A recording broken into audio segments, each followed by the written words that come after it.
Hello everyone, welcome to the commerce achiever platform. आज के इस सेशन से इकोनॉमिक्स का एक और इम्पॉर्टेंट टॉपिक हम कवर अप करने वाले हैं और डिस्कस करेंगे टाइप्स ऑफ डिमांड। कंटेंट आपको हिंदी और इंग्लिश दोनों ही मीडियम में शेयर कर देंगे। और ये जो इकोनॉमिक्स की हमारी कंप्लीट सीरीज चल रही है, इसमें हमारी पूरी कोशिश रहेगी कि आपको स्टेप बाय स्टेप सारे टॉपिक्स हम कवर अप करा दें विद न्यूज अपडेट।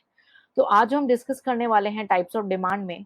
तो इसको स्टार्ट करने से पहले आई बिलीव आपने डिमांड का सेशन ऑलरेडी देख लिया होगा और कौन कौन से ऐसे फैक्टर्स हैं जो किसी भी गुड्स या सर्विस के डिमांड को फर्क करते हैं। अगर आपने वो सेशंस अभी तक नहीं देखे हैं या उसकी कॉन्सेप्चुअल क्लैरिटी आपको नहीं है तो उसकी लिंक हम आपको शेयर कर देंगे, आप उसे रेफर कर दें।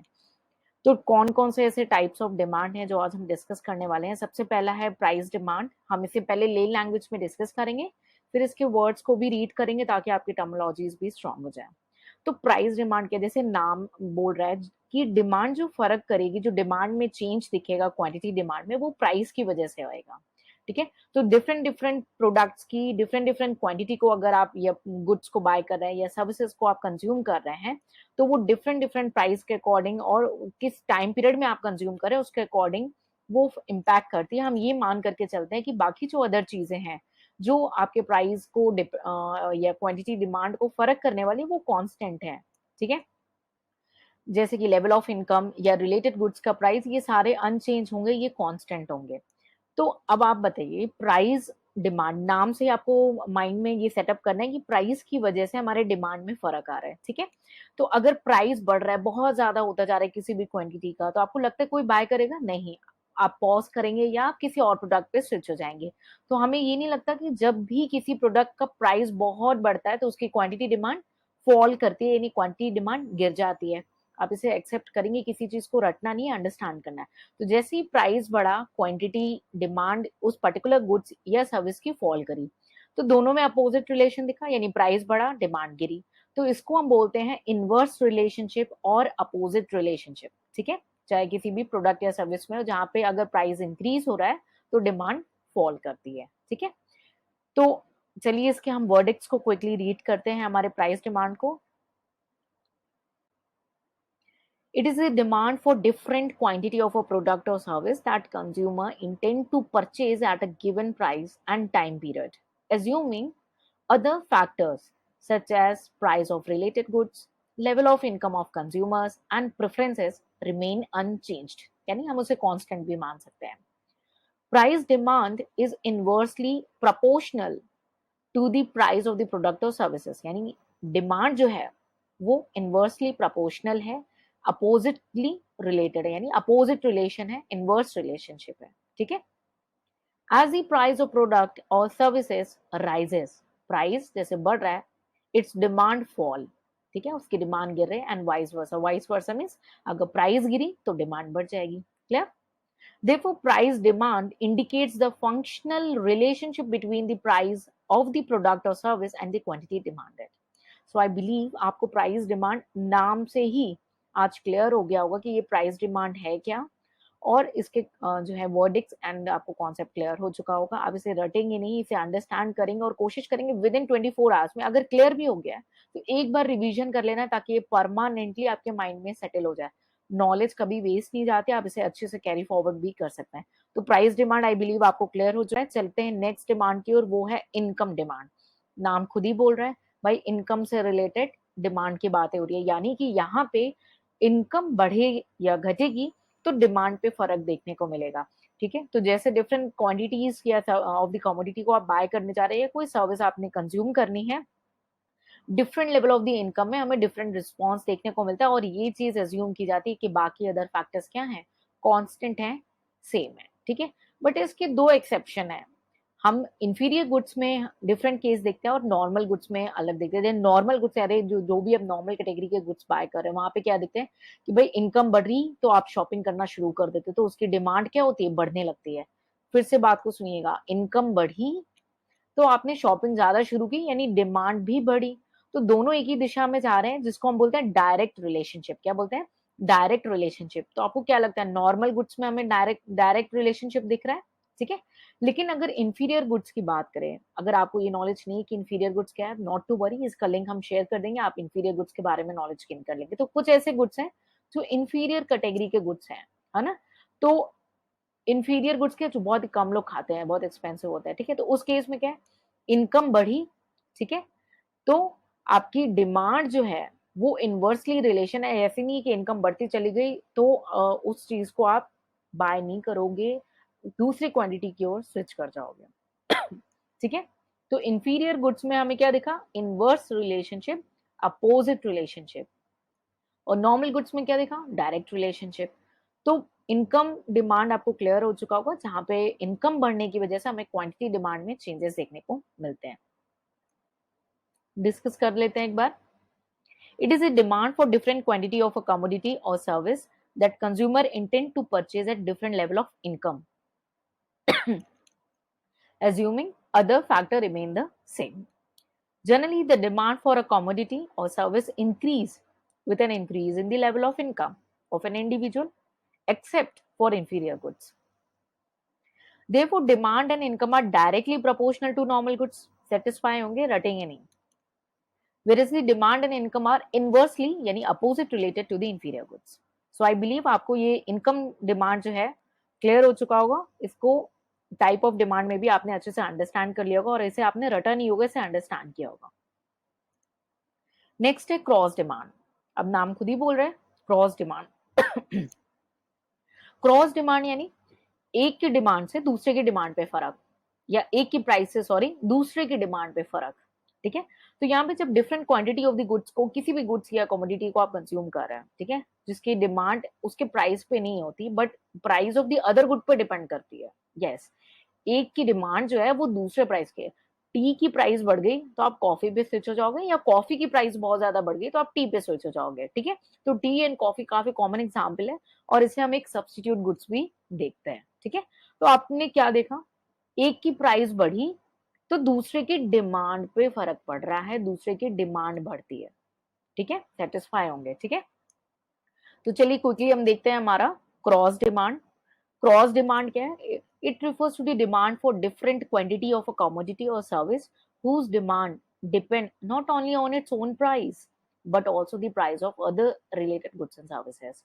For example, tea and coffee are considered to be the substitute for each other. When the price of tea increases, people switch to the coffee.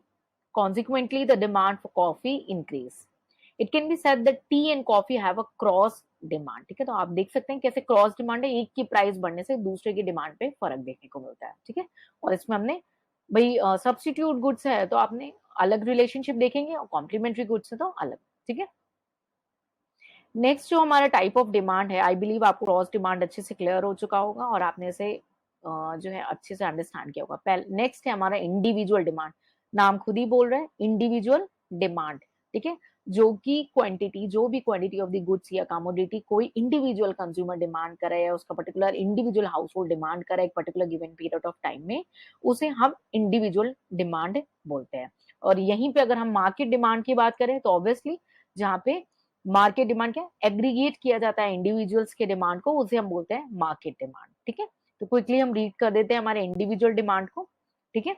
Individual demand refers to the quantity of a commodity or service demanded by an individual consumer at a given price at a given time period. Example, the quantity of sugar that an individual purchases in a month is their individual demand, ठीक है। So individual demand of a product is influenced by the price of the product, income of the customers and their taste and preferences, clear?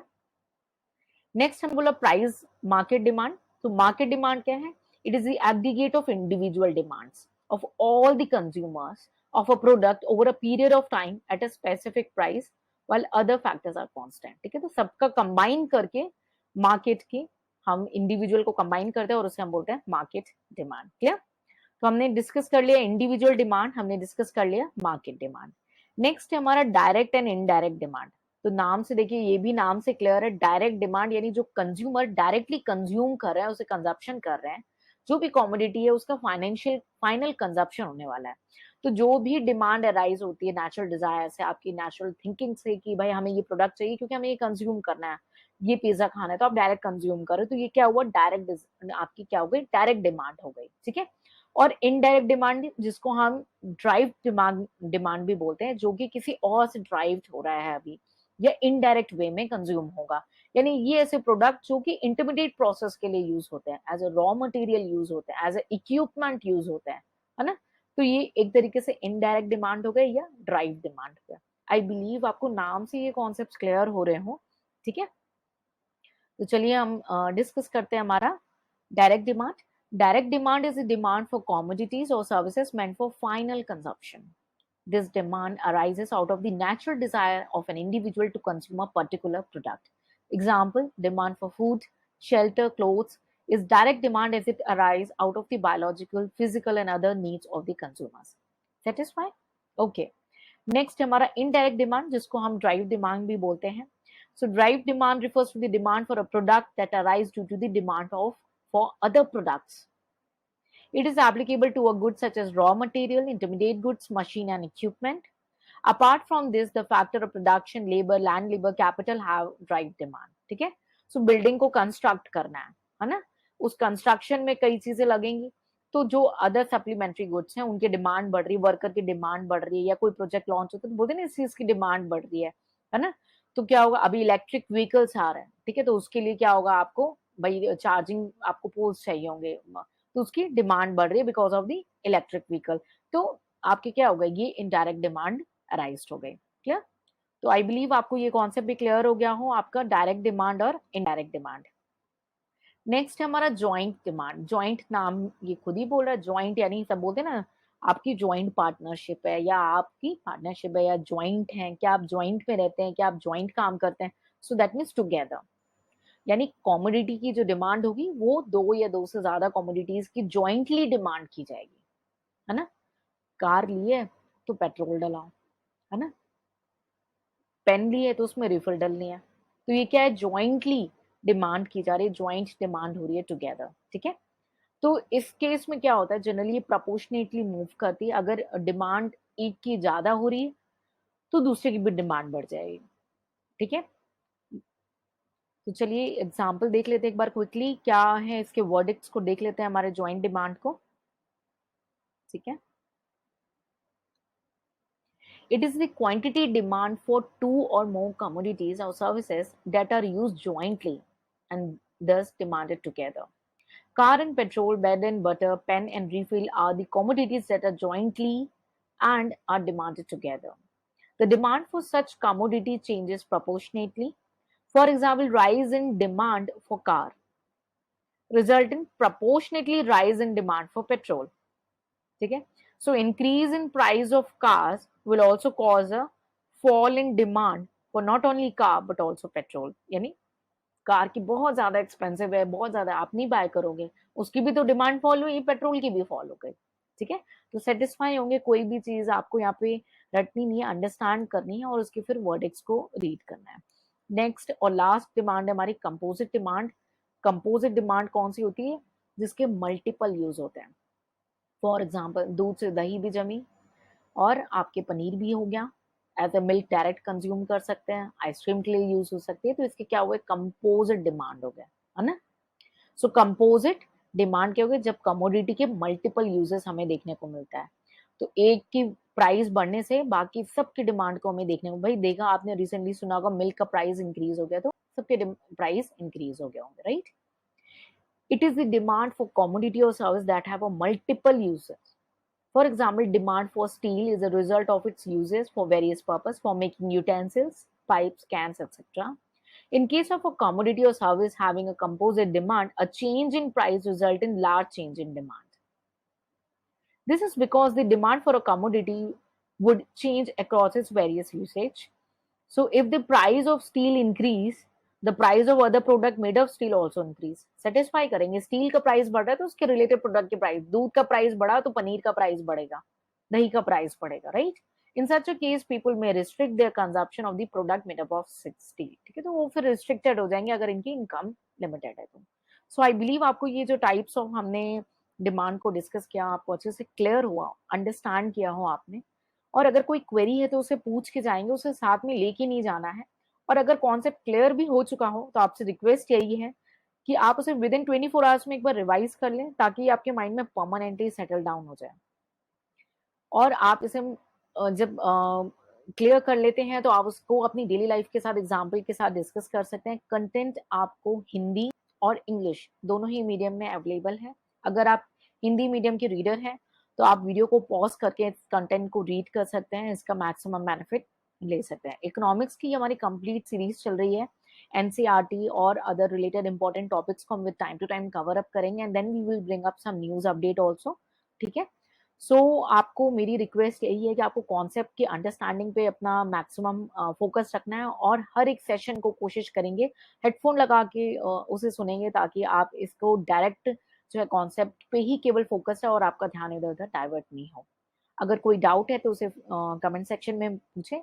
मिलेंगे next session में, कुछ नया सीखेंगे economics में। Till then take care, bye bye and जय हिंद।